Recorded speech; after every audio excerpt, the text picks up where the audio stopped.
آروم باشید. این چیزایی که شما میبینید اینا حوادث طبیعی یک راه دشوار به سمت قلت. اگر 100 تا از این حوادث رو هم مشاهده میکنید ناامید نشید. این اون توصیه قطعی و اصلی منه. ما فصل مشبعی رو حرکت کردیم. این سربالایی، این شیب تند رو عبور کردیم، به قله ها نزدیک شدیم.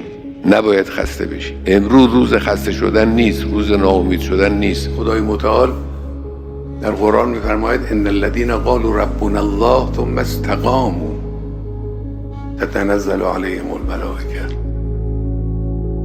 تنزل ملائکه رحمت الهی مال اون کسانی است که می ایستن پای این حرف.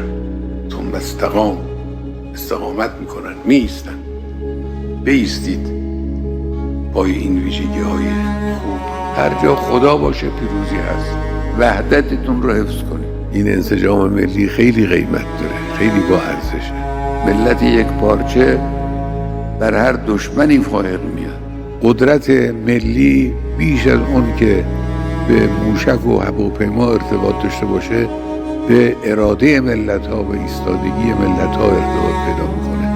شما به حمدالله ایستادگی رو نشان دادید و اراده خودتون رو نشان دادید. در قضایای مختلف باز هم نشان بدید. دشمن رو مایوس کنید. بنده امیدم و نگاهم نسبت به آینده این کشور خیلی روشنه.